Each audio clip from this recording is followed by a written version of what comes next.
Welcome back, listeners, to a new episode of The New Standard. And the title of this particular program is The New Standard, The Clash of the Titans.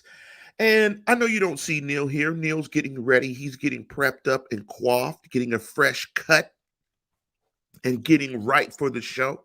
But before we start the program, I want to wish everybody out there that listens to the program a happy holidays. I want to thank everybody for their support this year. Before we jump into the program, I do want to say that there is a little bit of a difference now in the scheduling because I'm on vacation for the next couple of weeks. We're going to move the show to 8 a.m. Pacific Standard Time, 11 a.m. Eastern Standard Time.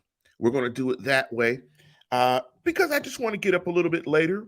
Um, also, we're going to move the program, the post game show, till the next day. We're going to do it on Monday, and the reason I want to do it on Monday is because it's because of the raging pandemic. I want to protect myself, and I don't feel comfortable in a sports bar. So we're going to push it back until Monday. But I hope you guys still support the program, and it's just for safety for me. I have a couple of relatives that really need to be protected by my actions and my behavior. So I'm going to push it back till Monday, and just to make it a little bit safe to not be in a public place where people aren't wearing masks, that's indoors and not very well ventilated. And before we hop into the program, I do want to say if you want to listen to the program, go to YouTube, do a search for the New Standard and Lance Williams or Neil Coulong. Also, you can find the program on all of your podcast platforms. Do a search for Apple Podcasts, Google Podcasts, and why don't you give the gift of the show to any Steeler fan and to any football fan that you see? And last but not least, want to send a big shout out to one of our sponsors. This hoodie that I have on right now, GDVE, Good Dads versus Everybody. They do a fantastic job. I got the nice little neon hoodie. It's pretty fresh. You can do your thing. And joining us to my left, we have Neil Coulong. It looks like Neil's in a pirate shirt. I am. I am. It is my moving shirt. I am in the process of moving. Go So Buccos. yeah. I bought this at a game. I think like 6 years ago, somewhere in there, quite a while back. But always enjoyable to throw this on and head down there. As a lifelong Twins fan, I felt like I needed to fit in, so I bought one. And it's my best kind of scrub shirt now, Lance, to be honest. You know what, Neil? Not putting a whole lot into physical appearance as like I never really have in my life, and you can definitely tell that by looking at me. And I told the listeners that you were coming on a little bit late to get freshly coiffed. No. See, There's no freshly coiffed for you me. made me out to be a liar. Certainly not on moving day. Got my carpet guy here too. He's measuring the room as we speak. Well, I hope the move goes well because it's a December move, and that has to make it suck time too. Oh, it's bad. I'm not gonna lie, it's bad. Yes, moving is a terrible thing. Yes, I would imagine. And last but not least, Neil, before we hop into the program, I know you talked about the Twins, and man, when you get to Minnesota, man, if you see a Twins, a Prince, anything Prince Twins T-shirt, anything, grab it for me. All right, we'll do. I thought that was the best gear swag that a team ever did in terms of. That was sweet. The Prince stuff Prince was night. just the Purple Twins. Those are hot. I don't know how often they're going to do that. There's licensing issues that come with it, but I grew up about 15 miles away from Prince's studio, Paisley Park out in Chaska, Minnesota. He opened it up to like area teenagers on the weekends. Sometimes there was a stretch of time there, like the 16 and up DJ dance party nights. That was the place to go. You were super cool if you were able to get into that, which meant you had a driver's license at 16 because they didn't take anything else. You had to have a state ID to get in. But the times that I was able to get in there, that was the place to be. That was a lot of fun. Very, very cool place. Yeah, he was a great guy. Nobody in Minnesota would speak ill of him at all. It's a terrible loss. One of the best ever. Yeah, definitely. Prince is my second favorite musician to Stevie Wonder. But let's jump into the program. And I want to just get your comments and thoughts on last week's Vikings game. Was there any number or anything else after you did a rewatch that you wanted to jump into before we shift gears to the Titans game? I would say number one, that was in all fairness, and I've had a couple days to review this, that was in all fairness the worst run defensive performance I've ever seen in the NFL.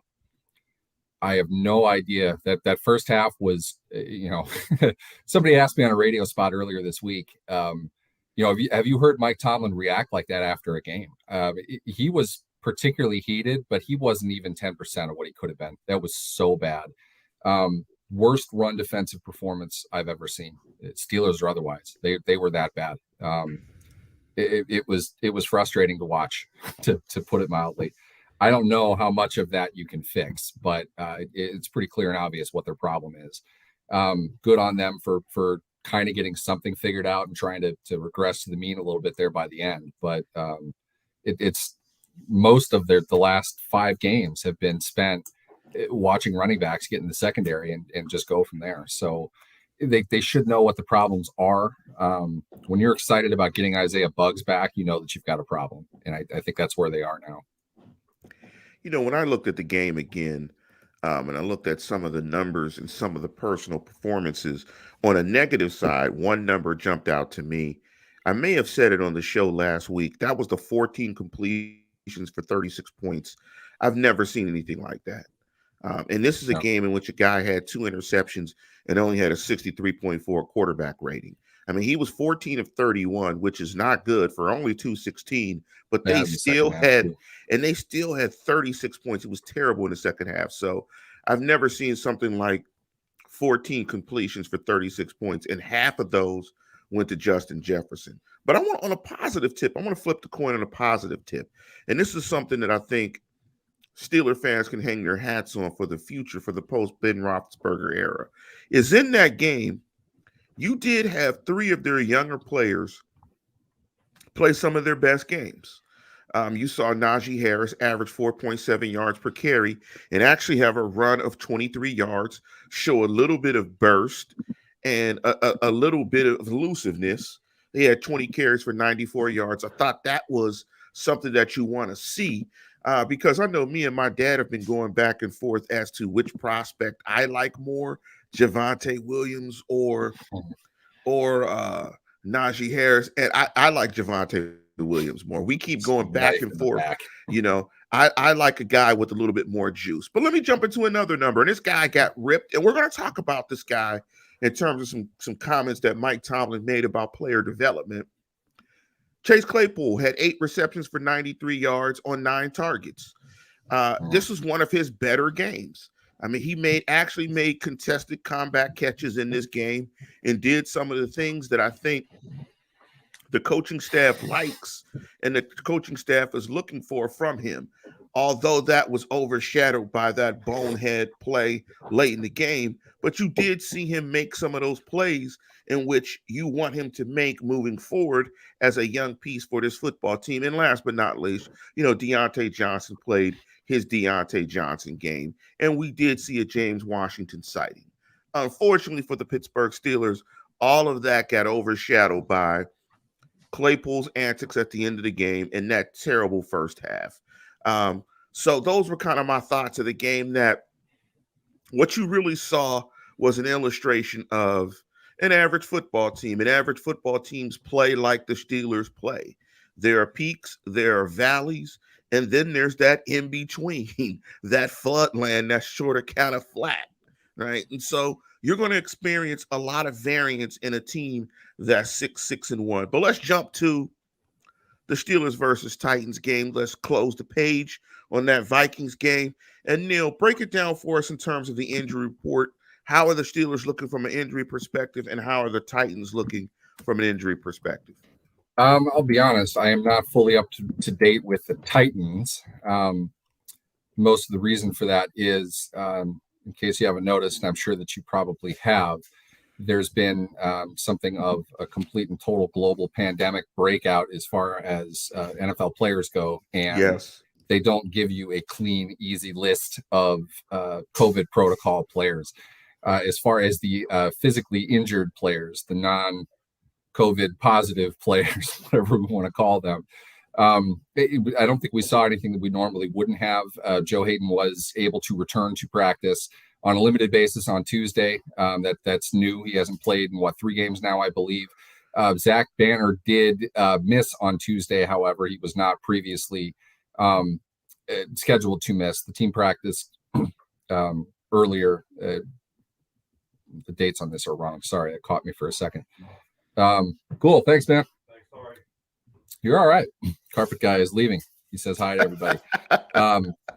Kevin Rader did not practice. I don't know how much Kevin Rader has really played. He's been a special teams player for the most part. You did get TJ Watt on a full participation basis, which is good.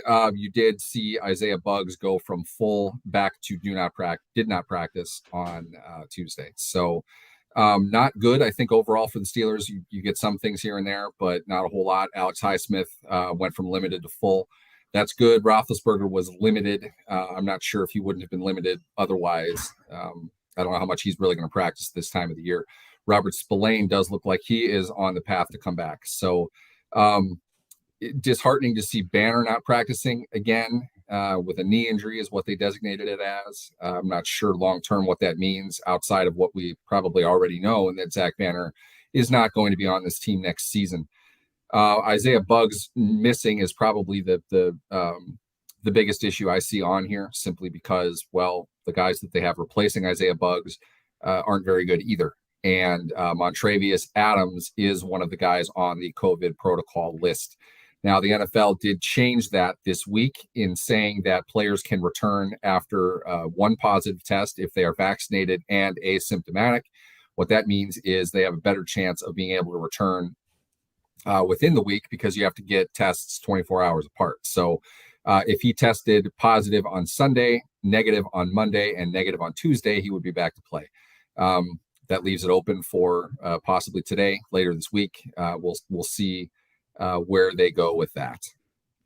You know, Neil, for that, in terms of the 24-hour, the 2 tests negative within, I guess, 2 24-hour periods or 2 days, that's always a crapshoot, because I know individuals who did not test negative for COVID for weeks.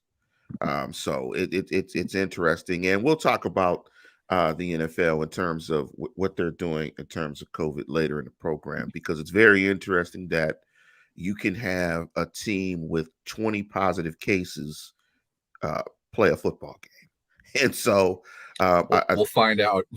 Yeah, I think you've seen, I think we'll get into that a little bit later. Let me jump into a little bit of the Titans injury report. I pulled it up here, and I won't jump into it too much because there's not really too many significant guys here. One of the names that stands out is that Roger Saffold III didn't participate in practice on Thursday. The guard for them, that's pretty significant. Jack Rabbit Jenkins didn't participate as well. They're listing some of the guys here as like illness, so you really can't tell. Derek Robinson, there's a flu bug that goes around too. Keep that in mind. Yeah, so but it does look like Julio Jones and AJ Brown are slated to play, because they're not on the injury report, which is not bode good news for the Pittsburgh Steelers. But it looks like all their significant players are slated to go. And so fans, make sure you keep an eye on that. Let's add in two, Lance, before we get too much further. One, Alvin Bud Dupree was activated off their injured reserve list this week. He has not been put onto the active roster yet, but it seems as if that is the plan. we'll probably hear on that today, I would imagine, at some point. So Bud Dupree will be able to make his homecoming game. That is all coming courtesy of my boy and former Eagles writer, Teron Davenport, who covers the Titans for ESPN now. You should definitely check him out. Great guy, good reporter. We're still excited to be partnering with him. He told me that they expect Bud to play on Sunday. So I was going to ask you about that. I'm glad good you brought that up. And bad in that sense. I'm glad you brought that up because I looked up the injury report earlier this week and I did see him on IR, and I thought it was going to be an interesting storyline, if he played, because, if there's a team that has average tackles that you want to get, you want to come back home and, do the Bud dance, you might want to go up against Dan Moore. That might get your stats up a little bit, and Chuck's stats up this year. That's everybody's stats up. But let's switch reels from the injury report, and thank you, Neil, for breaking that down for us. Let's jump into an analysis of this game, and let's take a look at it from Tennessee's offensive strengths or Tennessee's offense against the Steelers' defense. Let me give you a number. Maybe will point you in a certain direction in terms of how you think this game will look and how it will go. We'll jump into the predictions afterwards. The Tennessee Titans are number 1 in the National Football League in rushing attempts. They rush the ball 32 times a game. The Steelers right now are 30th in the National Football League. They're giving up 140 rushing yards per game. And Steeler fans, hold your chest, hold your heart. I don't want to give you a heart attack right now.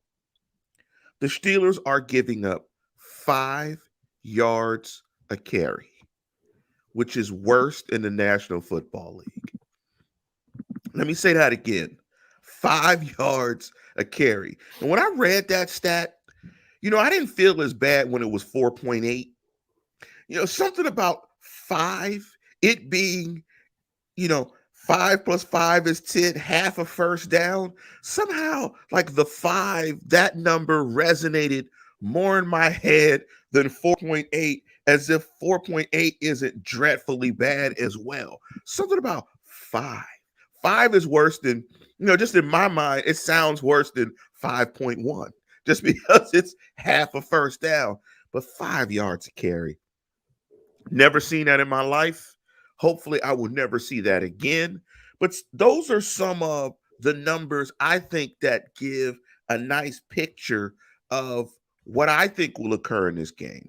Tennessee will run the football. The Steelers will try and struggle to stop it. So how do you think this game plays out? And I want to get a specific schematic. I'm going to ask you a specific schematic question as well in terms of how the Steelers need to approach the Tennessee Titan running game.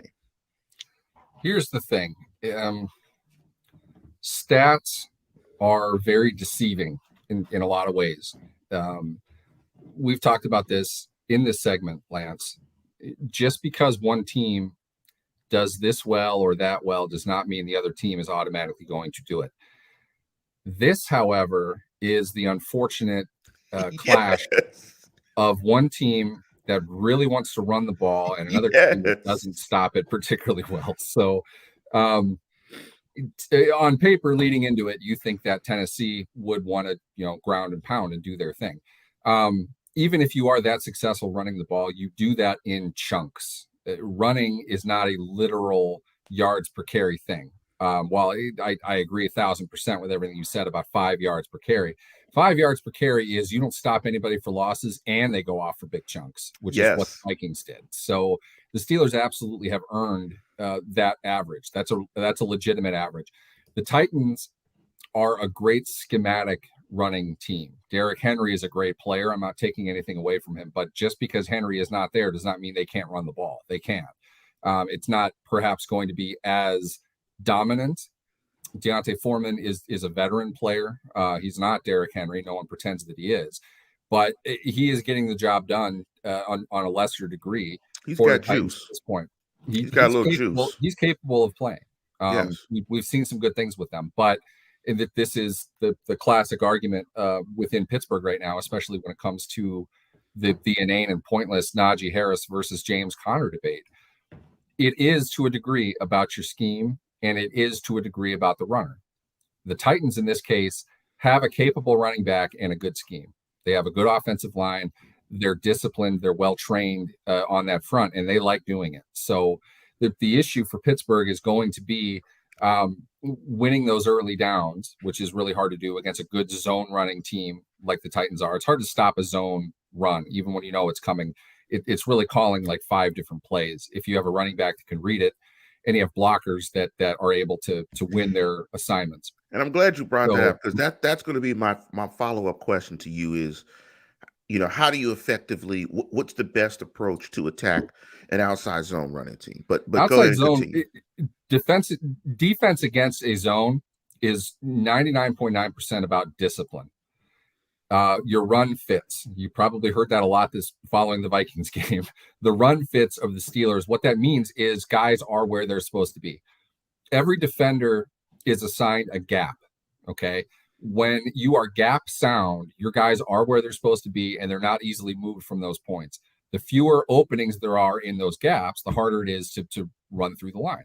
So the Steelers got blown out of every gap they had last week against the Vikings, and Dalvin Cook could have picked 4 of them to run through for 30 yards. It wasn't going to be a challenge for him at all. Tennessee, in running zone, what that means is you're moving as a unit on the offensive line.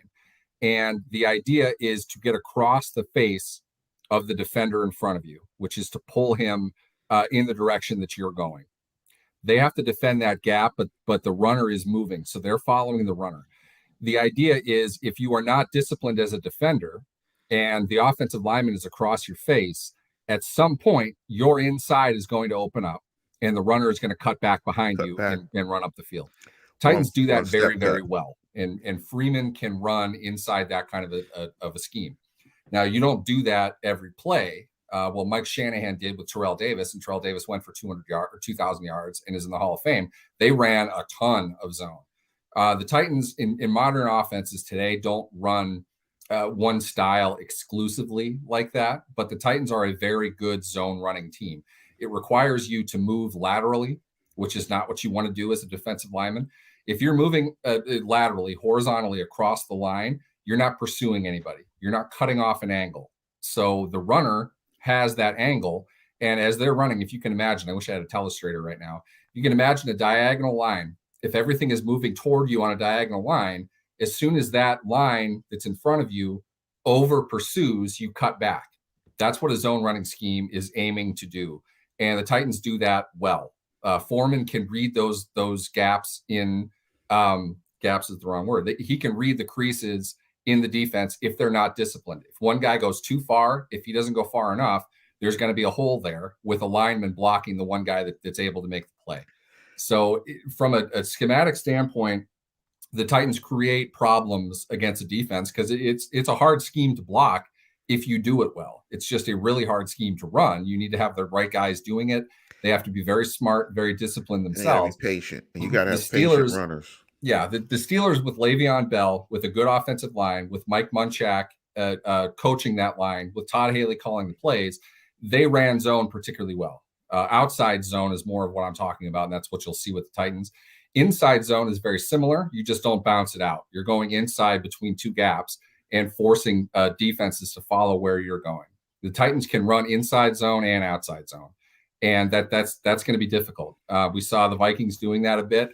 So I would imagine the extra rest and the extra preparation that the Steelers had, a large part of that was spent on ramming feet up hind parts as far as being disciplined within your gap, within your assignment, and hopefully making sure Devin Bush and Joe Schobert know they're going to have to be physical in this game if they're going to stop that run. Let me ask you, would you, in terms of defending it, and we've seen in the past that, outside zone has been a particular issue for the Steelers. We've seen teams have some success with it. How would you attack outside zone? Would you try to be very aggressive and try to get upfield and push offensive linemen upfield and force a running back to make his decision in terms of the cut, make him cut to a certain area where you are gap sound? would you play it more aggressive, or would you slow play it and try to stay on your blocks and make sure your secondary defenders are gap sound, where you could I just think slow play it? After a while, you have to force him. He has to make a cut at some point, and then you're there. Or you try to be really aggressive and get upfield and really try to be disruptive in terms of those linemen in unison moving down the line of scrimmage. by the way you're explaining it, I would say slow play, because here's why. One issue that it often doesn't get talked about when it comes to inside linebacker play, the defensive line and the offensive line, in many cases in the game of football, are reversed as far as what you think their priorities are. There are times in which the defensive line is blocking the offensive line from getting out of where they are. Absolutely. That's huge in zone. Okay. Absolutely. There are variants in zone running in which, let's just say, imagine this again. The telestrators are Neil is drawing this up in your head. Let me interrupt you real quick, just to maybe explain a little bit of what you're saying. So, listeners, if you've ever seen a defensive lineman hold an offensive lineman, by the way, you see a lot of that. So, what they're doing, to Neil's point of blocking, is they're holding the offensive lineman so the offensive lineman can't climb to the second level and locate a linebacker who's trying to flow down the line of scrimmage and make the play. He's literally blocking the offensive lineman so the offensive lineman can't move upfield. And that is what the Steelers would need to do. The problem is it's hard to do that unless you have a lot of guys on the line. So if you load up there, what you're looking at is a good passing team as well in the Titans. The Titans are third in the AFC for a reason. They're a good football team. Ryan Tannehill can throw the ball. They're able to read what a defense is going to do and kind of pick what they can exploit. But as far as specifically defending zone, you look at it like this. If you're a defensive lineman, the ball gets snapped, the first thing you're reading is what they're going to do with it. Are they going to run or are they going to pass? If you see the lineman move horizontal to your left or your right, you have to react and get in front of them. The offensive lineman's goal is to get across your face. What that means is I am carrying you in the direction that I want you to go in. So if Cam Hayward is down and he's looking at the action going to his left, say it's a guard is jumping to his left shoulder, okay? That indicates to him it's a zone run. Hayward can't just jump in behind him. Otherwise, that gap is wide open to his left. He's got to carry the defensive lineman or the offensive lineman along with him. And you shuffle your feet, you stay horizontal and flat. And on top of that, if you see that the offensive lineman is going straight out from that angle, he's trying to get to the linebacker. So that's the direction that they're trying to run in. He has to prevent that too. So the assignment for a defensive lineman against running zone is very difficult, and it happens very quickly. It's hard to diagnose that, and you have to be right. If the offensive lineman gets out to Devin Bush, you guys complain all the time about Bush not making plays or taking on blocks. Devin Bush is 250 pounds on a heavy day. He's probably a lot lighter than that. Average offensive guard is 320 pounds.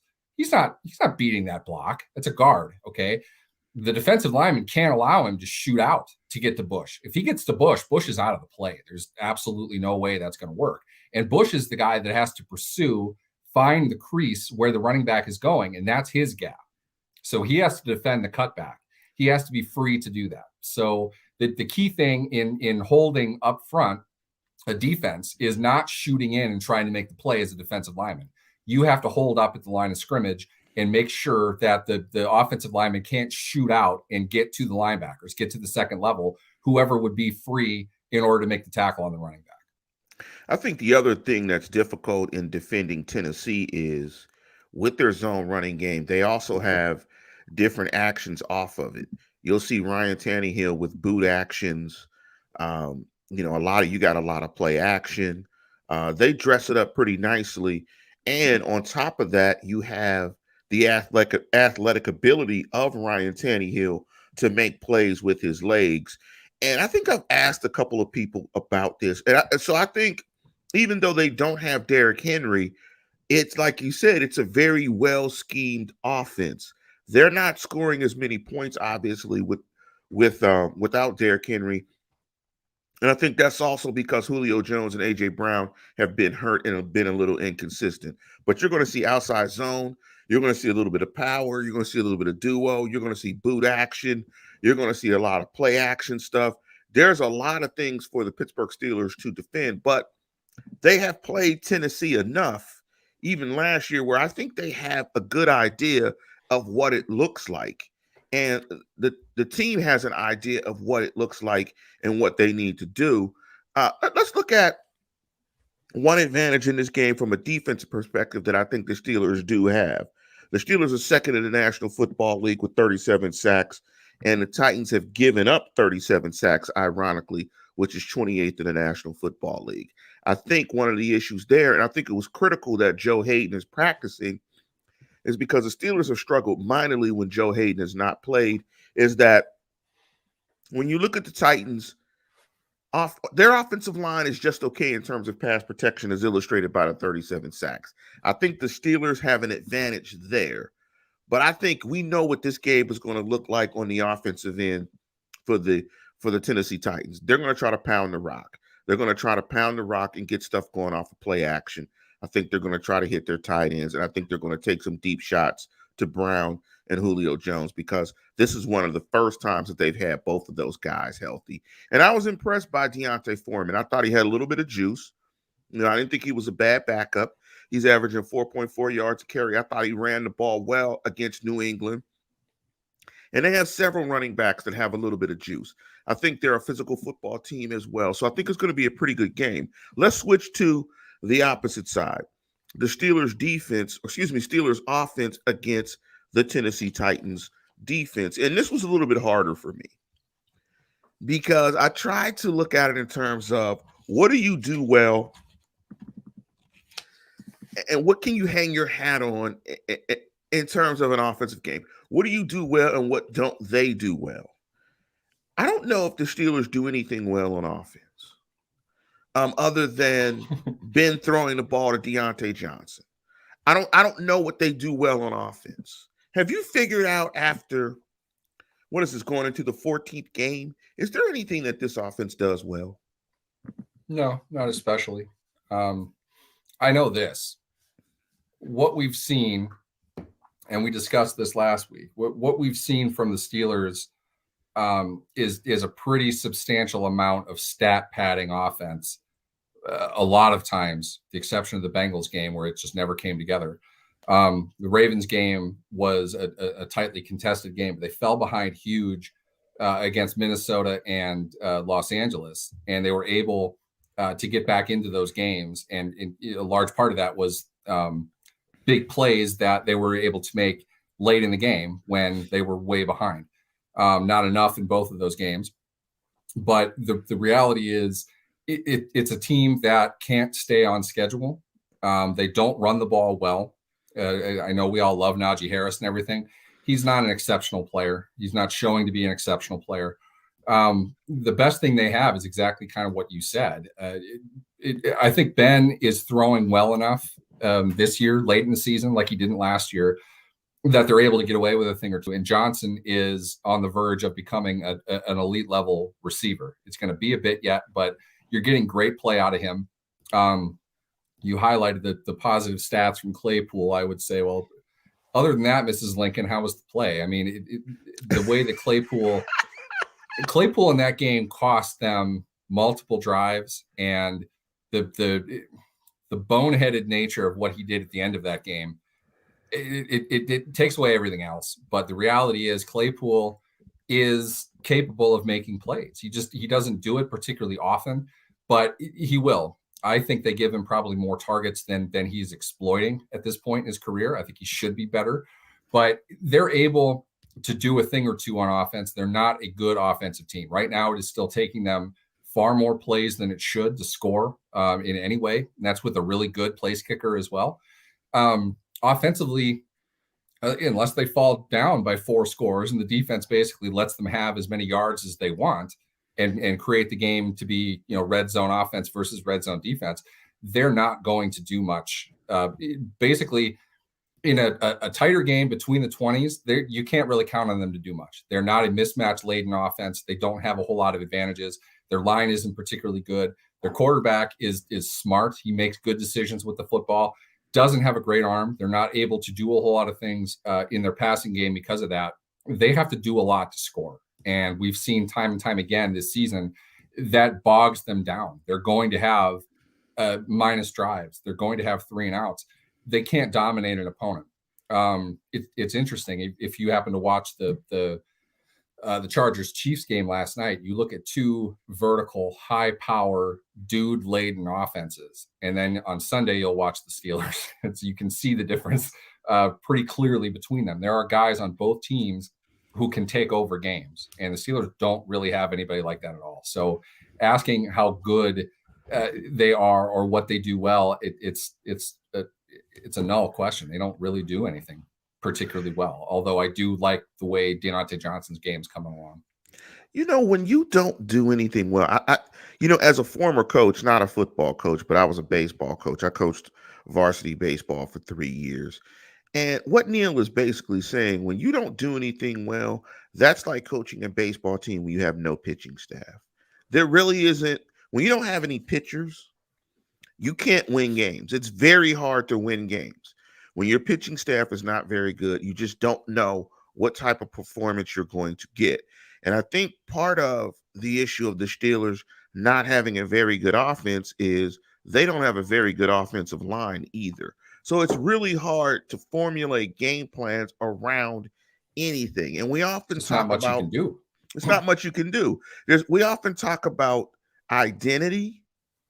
Without a good offensive line, it's almost impossible to form any identity offensively. And I say it would be impossible. So there's been a lot of criticism of Matt Canada and Matt Canada's offense. When your offensive line is that bad and you have an immobile quarterback, you can't really run an offense. It's kind of hodgepodge. Maybe this will work. Maybe you're kind of just throwing it against the fan and seeing it. And that's not to say that they aren't game planning and trying to find issues with Tennessee Titans defense to take advantage of. It's just very difficult to get to it. When you look at the Steeler offense, and what are some of the areas you think they may attack? Tennessee Steelers are, only averaging about 3.7 yards per carry. I know they want to run the football, but they don't do it consistently. What are some of the areas? Because when I looked at Tennessee didn't look great defensively. Simmons is a monster. The Steelers will have to, block him effectively. Byard is very good. You got Bud Dupree coming back. They just look pretty sound. Played a lot of too high shell. Really tried to limit the big pass or the big play in the passing game. They look particularly physical. They look pretty fast. They didn't look great. It's not like you're watching a great defense on tape, but they didn't look bad. It looks like a defense that the Steelers, if they were a better offense, might be able to take advantage of. Where do you think the Steelers attack this not this Ravens team, but this Titans team? If anything, they need to neutralize Simmons. You touched on him. He's an all-pro level player, in my opinion. He's a force. Easily one of the best interior defensive linemen in the game. He is a problem-creating defensive tackle. The Steelers do not have the power up front to really stop this guy. They're going to have to get him to move. Again, it's kind of the same concept of zone. When you are able to get your opponent on the defensive line to move laterally instead of vertically, you're putting them at a disadvantage. Isaiah Simmons is good enough of a player that he can still make plays out of that. He's very quick, very athletic, and a big, strong dude. But the reality is, if he is moving away from the pocket, either you're pushing him backwards or he's forced to move left or right, he's going to be neutralized. That's how you do that. But at the same time, he wouldn't have the numbers that he has and the acclaim that he has right now if it was easy to do that. So they need to find a way to get him to move a bit more. The Steelers do not run zone really at all. They do some inside zone, but really they're a gap running team, probably above anything else. They're not going to be able to go hat on hat against him for sure. And double teaming him is going to be tough as well. Everybody double teams it and he still makes plays. So they're going to have to find a way to get past him in order to do anything. Beyond that, you mentioned cover 2 shell. There are ways to beat cover 2. if you're able to neutralize a pass rush, which is what the Titans have. They're a good pass rushing team. That's where they want to win games with their front seven. But they have a very good secondary as well. Byard is an all-pro level player, big-time playmaker, ball hawk. He knows how to go and get it when it's up there. Your deep game is going to face a good amount of challenge, and that's exactly what Mike Vrabel wants. He wants to play that game in the line of scrimmage to 10 yards. He doesn't want deep stuff. He doesn't want to get beat on big plays. They were as bad as they were last year, despite being fairly good, because they couldn't stop big plays. Now they can, and they're a good football team. So offensively, the way it looks on paper to me, Lance, and from what I've seen of the Titans, the Steelers' offense is going to struggle. You want to say very simply, well, you got to control the line of scrimmage, you got to run the ball, all the cliches. They're not going to be able to do that. So you're going to need a Herculean effort from your quarterback, and you're going to need him to have enough time to pick a defense apart down the field. Ben is capable of doing that. I think they have the weaponry offensively to make a couple plays here and there. It's just not going to be, 50 yards down the field. They're not going to be able to take anybody over the top, and we shouldn't expect them to. They haven't done that all year. So they need to be able to control. They need to be able to hang on to the ball and give free passing lanes to their quarterback who's upright throwing the ball on target. That's a tall order. It's going to be tough. I think this is another 17 to 20 point-ish type of game for Pittsburgh's offense. You had talked about plays and running a lot of plays to score points, and just looking at this Steeler offense. And there's an interesting stat that's collected on teamrankings.com, and it's an easy stat to compile. It's just yards per point. And, that magic number that the Steelers have talked about for years is 30 points. The Steelers at this point in the season are averaging 1 point for every 15.7 yards. Let's just round it up to 16. For the Steelers to score 30 points, they would have to literally get 472 yards. And so what that says is, they don't have an explosive offense. As when you look at the offenses, and their offense isn't efficient. When you look at the offensive last night of the Kansas City Chiefs and the Chargers, those are explosive offenses. That's what you want to be, and the Steelers aren't that. I agree with you. I think this is going to be a very physical game, but I think it's going to be a tight game, because I think Tennessee has the advantage on both lines of scrimmage. I think their quarterback is better. I think they have the better wide receiver options as well, and I think they run the ball better. And the games between the Steelers and Tennessee have been really tight. I think these two coaching staffs do a good job of countering what the either staff wants to do. And I think this is going to be a tough game. So let's jump into predictions. What's your prediction for this game as the Tennessee Titans travel to Heinz Field this Sunday? I agree with you in the sense that I think it's going to be lower scoring.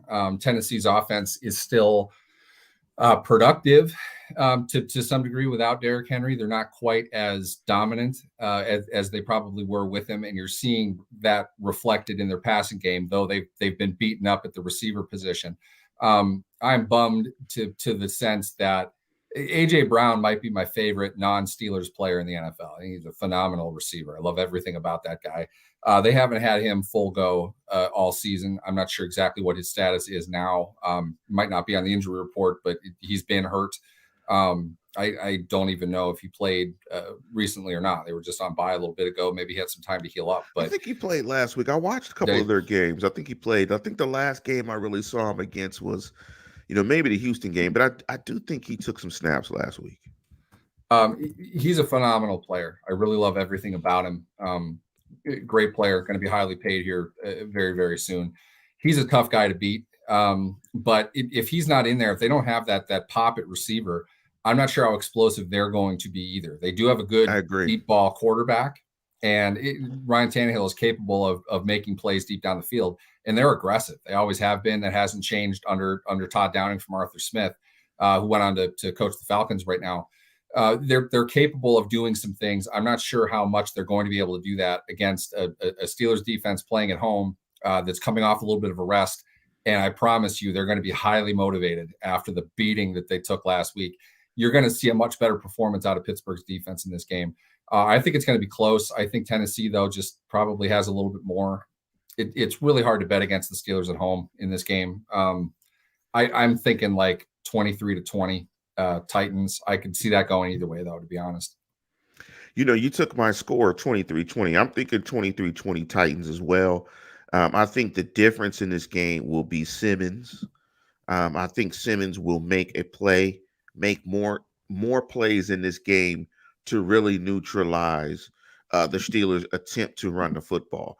I think the Steelers' defense will be better in stopping the run, but I think there will be a few opportunities where they're a little bit inconsistent, and Tennessee will get a few things going. And the factor of Ryan Tannehill's legs, I think, will also be a big deal in this game where he ekes out a third down.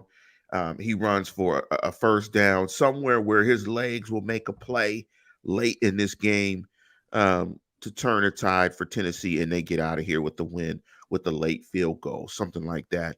But I do think it's going to be close. Tennessee is not very explosive, and they have been struggling to score points. It was a workmanlike performance that they had against Jacksonville last week, where they kind of just beat Jacksonville and the stench of Urban Meyer. Wow. I mean, that was a mistake Jacksonville did. And, if you're a gambler, hopefully you took advantage and implemented what I always tell my brother, the Jacksonville Jaguar betting strategy, which is always bet against the Jaguars and give the points. You pretty much will cover the entire year. But I also think that the Titans will come to Heinz Field and win a very close game. I think it'll be a very competitive game, and it's a game that also could turn on turnovers. So if you turn the score on, Yep. you turn the TV on Monday, and the Steelers won the game, I wouldn't be very surprised either. It's I the think, X factor in this one. yeah, Who can hang on to the ball? yeah, and I think I would definitely think Tennessee would win more comfortably if Joe Hayden wasn't playing. I think that's a great sign. If Joe Hayden can play this Sunday, I think it's critical because some of the young corners have been getting beaten up, and there's a couple of candy bars out there, but they're progressing. But let's jump into the next topic of the program, and I want you to comment on some of the comments made by Devin Bush. And let me bring these comments up here. And I think, as my former experience as a head coach, again, I was not a pro coach. And while I look for those comments, let me give you a couple of stats on the Steelers' running game. That the Steelers have given up the most 20-plus running plays in the National Football League, 17. They only gave up 6 in 2019 and 10 in 2020. So that tells you kind of where their running game is and why that's such a difficult thing going up against a Tennessee team that wants to run the football. Let me give you go ahead, Neil. Sorry, I was just going to say that the stark increase of that over the last 2 years speaks directly to the injuries that they've had. They signed Alu. He's only played like 8 games in 2 years for him. He didn't get anything from Tua out of this season.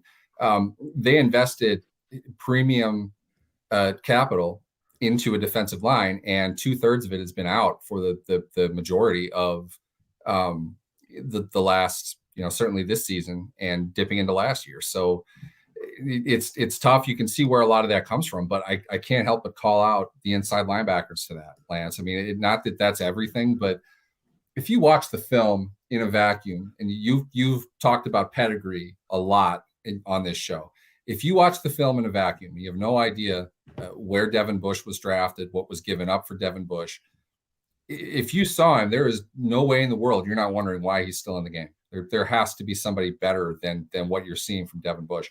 Not that he was on the field for a good chunk of last season when they gave up big plays, but he's been terrible this season, and that's a huge part of it. It's not hard to isolate him. It's not hard to remove him from plays. And a lot of the struggle they're seeing is the result of that. It's not hard to take Devin Bush out of a game. I was going to digress into another topic, and I love your segue in talking about Devin Bush as we getting ready to talk about his quote. And the funny thing is, I'm looking at overthecap.com, and I do not see Stephon Tuitt's contract. It's in he's on IR. They don't list it on the active roster. Okay, so they're not listing it. So I wanted to see what his cap number, and I'm gonna ask you a That's a question. lot. I'm gonna No, ask you. his cap number was reduced. They restructured him at the end of camp last year. Keep that in mind. And you're absolutely right, because I looked in 2022 to see what it was. His cap number this year was 8.6. Let me ask you one quick question before I get into the quote for Devin Bush. His cap number next year in 2022 is 13.9, which is basically 14 million. If they were to cut him pre-June 1, the dead money charge would be 9.6. The cap savings would be 4.2. If they did a post-June 1 cut of him, the cap savings would be, it kind of be flipped. They have 9 million in cap savings and 5 million in dead money. He's 29 years of age. Is he playing next year for the Steelers? I don't know. That's the fulcrum split between active and dead money. Releasing him, what that means is that the dead charge that goes against him is money that he has already been paid, and they have to account for as soon as they release him. So, and he has, let me add this, Neil, and he has 3 voidable years in 2023, 24, and 25. That's kind of the weird thing with Tuitt's contract. They set it up as such. The restructuring they gave him was to clear up some space this year, and the void deal, which was something that if you look at over the cap, it wasn't announced necessarily, but every move the Steelers made was a void deal with players. That doesn't necessarily tie them to the team in the future. It gives them the ability to wear down the penalty a little bit now and be okay with picking up the check next year if the player is not on the team. Otherwise, I would say restructuring the player all but guarantees he's going to be on the team the next year. The reality is right now, I have no idea. It's really hard to say, but therein lies your answer too. It's 50-50. We don't know. And I think that's exactly the way to approach to it right now. Obviously, he's not playing this season. If he is, it'd be kind of weird that he jumps in this late. He may as well just sit the rest of it out. But I would say that it's going to be up to it. And I think come March, you see where everything is. We don't know anything about him. That's really it. We don't know if there is an injury that we're dealing with here. We don't know if it's a mental issue. It seems likely that it's a combination of all of those things. So they have the ability to release him and move on and pay a little bit for that. They do not have a good opportunity where they sit to replace him. That's really the main thing. I like what Chris Wormley is doing. I think they probably do as well. There's some value in Wormley's play, I think.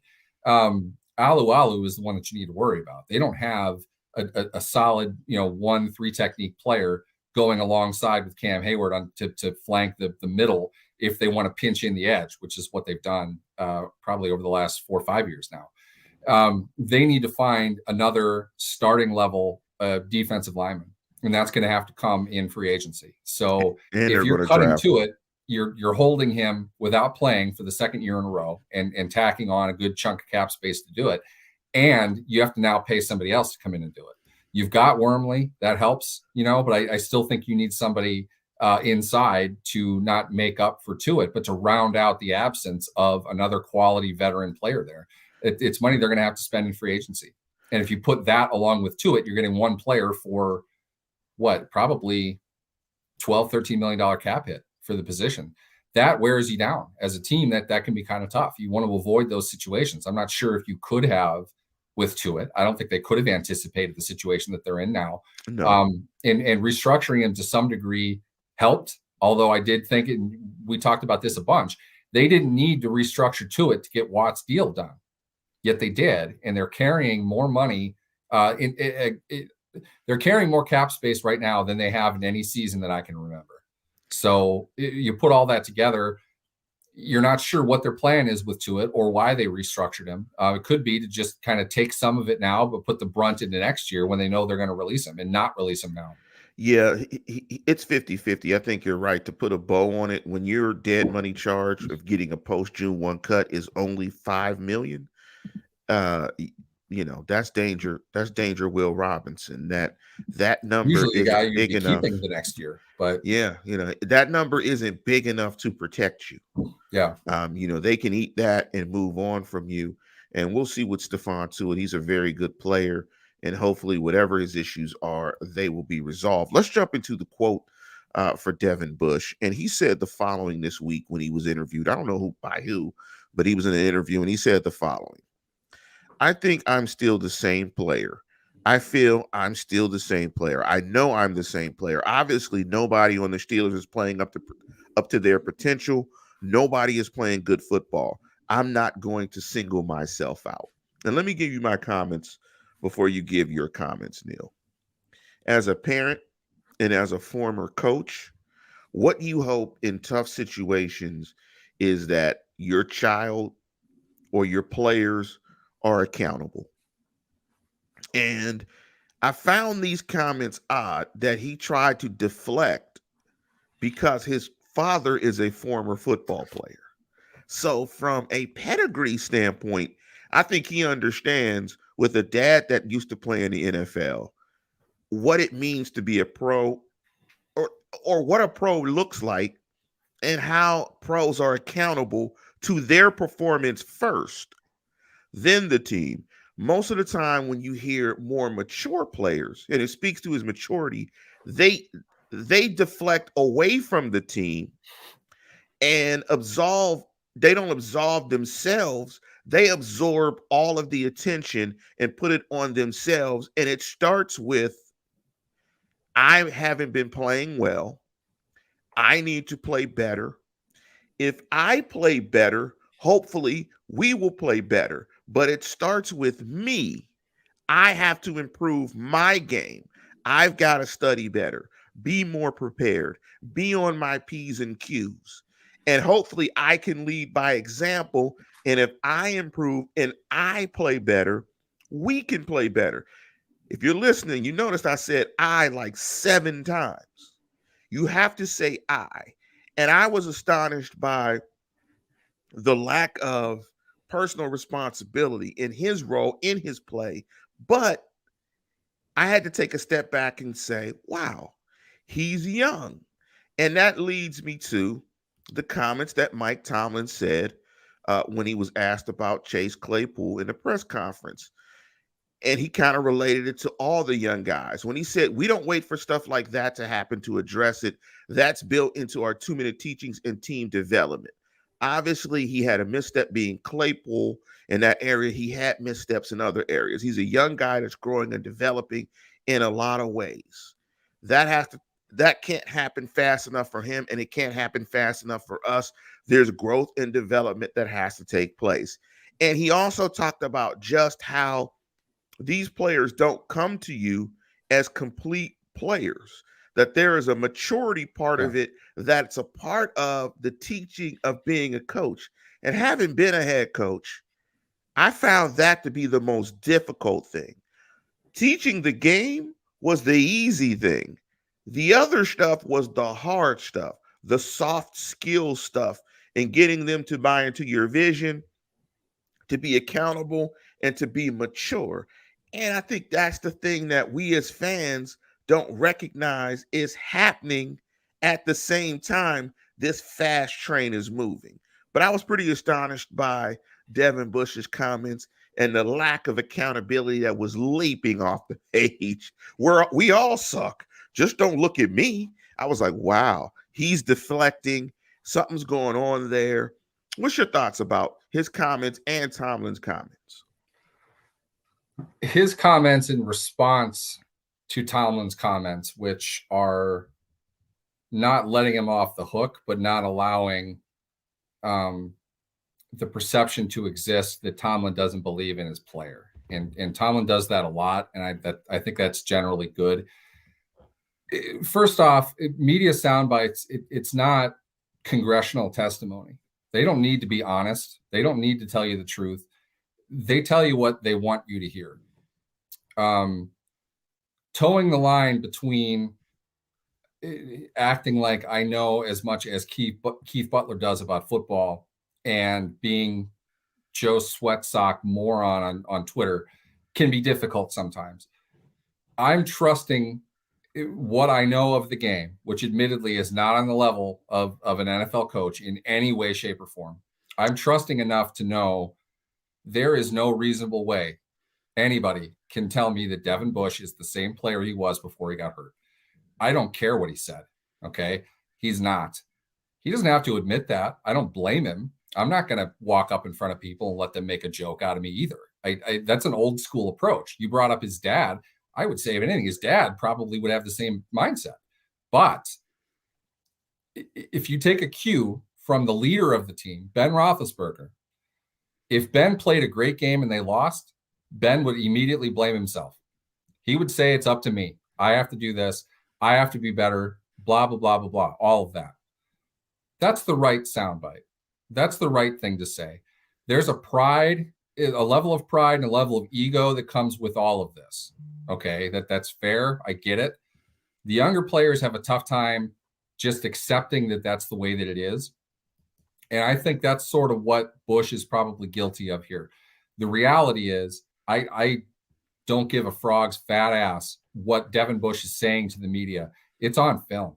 He is not the same player. He doesn't play with confidence. He shies away from piles. He's not making individual tackles. He just isn't. That's his season, is not. Okay, that's Devin Bush right now. For him to hide behind, well, it's all of us, that's bullshit. I can't stand. I won't tolerate that. You did not need to say that. They asked you specifically about your part. You can talk about your part. If you don't want to, don't say anything at all. Exactly. All right. You can't have it both ways. You are either the coward who won't speak to the problem, and that or takes you are the guy that's owning up. Yeah, exactly. And that takes maturity to know what not to say. Getting to the point of Mike Tomlin, I think that's exactly the point that Tomlin is making. These guys are young. They're stupid. They are not professionally mature. And we know that. We will deal with that. What Chase Claypool did in that situation, just to dovetail off to that really quick, and I'll bring it back to Bush for this reason. What Claypool did in that situation was categorically stupid. There's no excuse for it. There's clearly a problem there. I understand that. I also understand young people do dumb things. Professionally immature people do dumb things in big moments, which is what Claypool did. He also made some pretty big professional plays in that game. All good things. Learning moment that comes with the nature of the National Football League. And I think Mike Tomlin's been around long enough to know that. Not a good thing, though.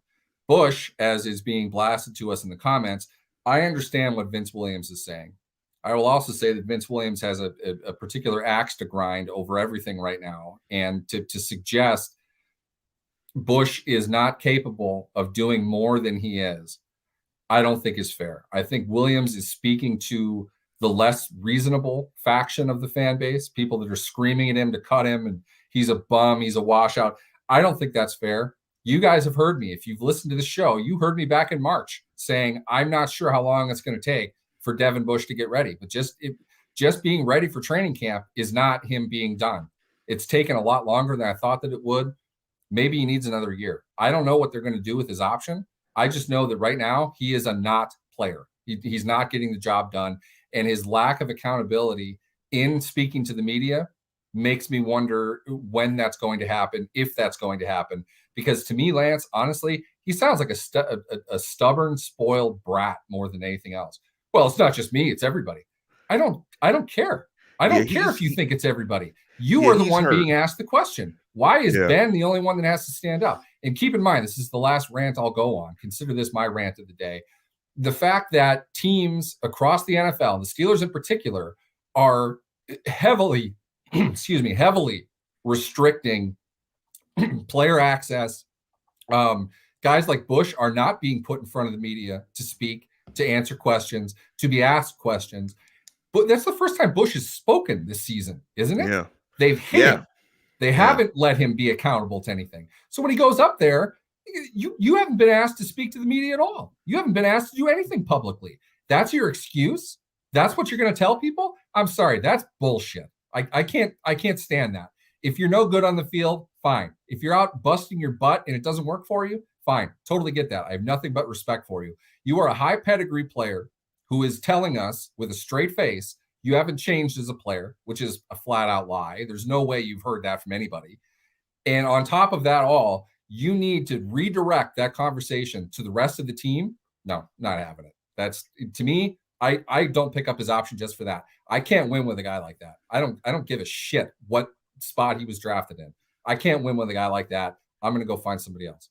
Yeah, and if they proceed with Bush, a lot of things will have to happen.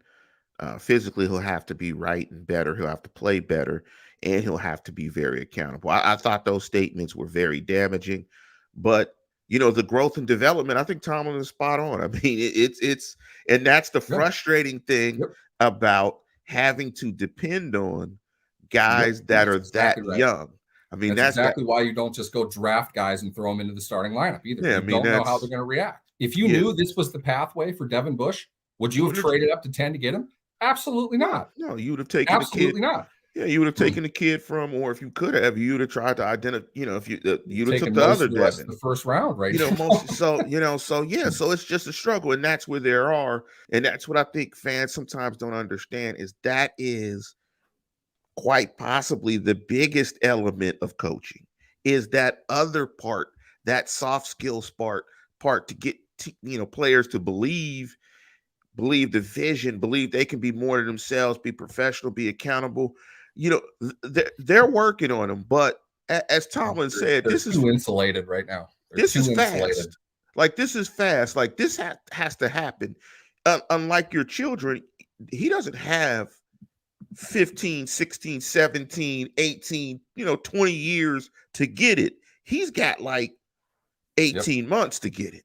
So can I say this really quick, Lance? I want to tell a quick story in terms of accountability and the difference between the post-COVID era of the NFL, if you want to call it post, but post-lockdown era, and how it worked prior to that. I covered the Steelers-Ravens game, the Thursday night game that Mike Vick had to start that they lost in overtime after Josh Scobie missed an extra point and 2 or 3 field goals, I think. 7 field goals. So total in his career. That game, he completely melted down. We were allowed into the locker room, and who's the one person you think everyone wants to go talk to? Josh Scobie. Guess who was sitting there by his locker? And I'll be honest with you, I don't like saying these things, and I don't think it's fair. It's obvious he had been crying not long before that. And Josh Scobie's my age, okay? He was fully aware of how bad that was. And I sat there and listened to 900 of the same questions from everybody else in media as his hands were shaking listening to everybody. He answered every damn one of those questions. That's accountability. He got cut the next day and he never played in the NFL again. He knew damn well that was the end of his pro career. That was his retirement party. He sat and listened to every one of those questions. Did he say, well, it's on everybody who lost this game. It's everyone else's fault. We had a lot of chances to score touchdowns. We just couldn't. Vic had to play. Ben couldn't play. So, there's the fault of the Rams for hurting Ben too. He took accountability for his part of that loss. And yes, it was a big part. It was also as horrifying and embarrassing and public the end of a career as you could imagine for anybody. I'll remember that till the day I die. I have nothing but respect for Josh Scobie for sitting there and answering every one of those questions. Devin Bush has had to answer questions in the media once this year, and that's the answer he came up with. Bullshit. Get rid of him. And I'll guarantee you, to Mike Tomlin's point, and why Mike Tomlin's a great coach, this is the tough conversation you have to have with Devin Bush, because you have to tear him down while not tearing him down. You have to address the lack of accountability in a way that doesn't further tear him down, because you still need him to play, because you're still in the evaluation process. You still need to get through the season. And you built your team for him to play 1,000 snaps. Yes. Right? So wrong, you did. Yeah, you lost Vince, though. I mean, that plays into it as well. They get another position that needed a backup plan in August. They didn't anticipate or expect. And so it's just a tough job. And that's why Tomlin, in part of his comment, said that's why we get paid a lot, because it's football coach, psychologist, dad, uncle, brother. It's all types of stuff. Straight executioner, because he's got to cut these guys too that he's grown a relationship with. So it's definitely a tough job. But before we get out of here, the only thing I want to say in the Yeah, I Said It segment is be careful. Be careful this holiday season if you're going to football games, because hopefully you have gleaned that the National Football League, in terms of player safety, does not care about players. You can't have 23 players on a team tested positive for COVID and you want them to play a football game. You can't have another team that has 20 guys positive. It's You so what can't I'm pay them to not play either, Lance. yeah, It's a much more nuanced issue than that. yeah, it's It's much not more that of a black and white. nuance, but here's the thing is it, it's still a health and safety issue. And I know they don't want to reschedule games. I know they don't want to do some of those things. Um, but what I'm saying is they have to play because of what they're getting paid and what networks are making and what teams are making and all this different stuff. But just be safe out there and just be safe as fans, in these stands in the holiday season. The pandemic is still raging. So I encourage all of you guys to be safe, use your proper judgment so you can get through these holidays and spend them with your family. It's been a tough couple of years. Don't make it tougher by somehow thinking you're invincible of some sort. Just be smart so you can get through these holidays. But with that, we ran a little bit long. Love your Josh Scobie story. I don't think you've ever told me that one, but that's a true measure of accountability. But with that, we're going to get off and go ahead and conclude the show. Schedule again is changing a little bit. We're going to do it on Mondays. We're still going to do it on Thursdays, but we're going to go a little bit later in terms of 8 a.m. and 11 because of me being on vacation. Thank you, Neil, for that. But with that, we're going to conclude the program. And as always, tune in, tell a friend, and subscribe.